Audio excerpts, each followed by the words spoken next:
Cəlilabadda 26 iyun Azərbaycan Respublikasının Silahlı Qüvvələri gününə həsr olunmuş budo döyüş növləri üzrə seminar və kəmər imtahanı keçirilib. Cəlilabad Uşaq Gənclər İdman Şahmat Məktəbinin idman bazasında Azərbaycan Budo Döyüş Növləri Federasiyası və Cəlilabad Budo Döyüş Növləri Aslanlar Klubunun birgə təşkilatçılığı ilə sabahki Jitsu karate qaydaları üzrə seminar və kəmər imtahanı təşkil olunub. Tədbir Azərbaycan Respublikasının dövlət himninin səsləndirilməsi ilə başlayıb. Daha sonra ölkəmizin müstəqilliyi, suverenliyi və ərazi bütövlüyü uğrunda canlarından keçmiş şəhidlərimizin əziz xatirəsi bir dəqiqəlik sükutla yad edilib. Tədbirin keçirilməsində əsas məqsəd idmançıların bilik və bacarıqlarının artırılması, onların fiziki hazırlığının daha da gücləndirilməsi, uşaq və gənclərin zərərli vərdişlərdən uzaq tutulması, sağlam həyat tərzinə istiqamətləndirilməsi və vətənpərvərlik ruhunda tərbiyəsinə dəstək göstərilməsi olub. Silahlı Qüvvələr günü həsr olunmuş bu seminar və kəmər imtahanının əsas məqsədi idmançılarımız idman savadlarını artırmaya yanaşı, onların istər nəzəri, istər fiziki, istər də psixoloji səviyyələrini daha da yüksəltməkdir. Seminarın açılış mərasimində idman ictimaiyyətinin nümayəndələri, vətən müharibəsi qaziləri, şəhid ailələrinin üzvləri, valideynlər iştirak ediblər. Çıxış edənlər Silahlı Qüvvələr gününün əhəmiyyətindən danışaraq, gənclərin vətənpərvər ruhda yetişməsinin vacibliyini vurğulayıblar. Seminar zamanı iştirakçılara sabahki Jitsu karate döyüş növünün texniki və taktiki xüsusiyyətləri barədə ətraflı məlumat verilib, praktiki məşğələlər təşkil olunub. Bu gün bizim üçün çox önəmli bir gündür.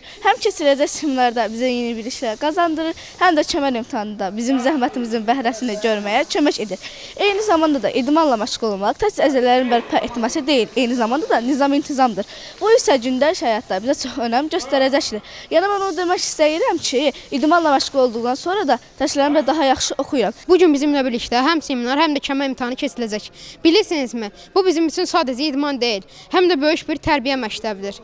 Mən və dostlarım həm məşqdə və bu imtahanda öyrənirik ki, iradəli olmaq necə də vacibdir. Daha sonra Azərbaycan Budo Döyüş Növləri Federasiyasının prezidenti Faiq Rəfiyevin rəhbərliyi ilə Budo Döyüş Növləri Aslanlar Klubunun bir qrup idmançısı arasında kəmər imtahanı keçirilib. İmtahanın nəticələrinə əsasən uğur qazanan idmançılar müxtəlif rəngli və dərəcəli kəmərlərlə təltif olunublar. Bugünkü tədbirimiz Azərbaycan Silahlı Günlərinə həsr olunmuş sabahki Jitsu karate üzrə açıq seminar və kəmər imtahanı keçiriləcək bu günləri.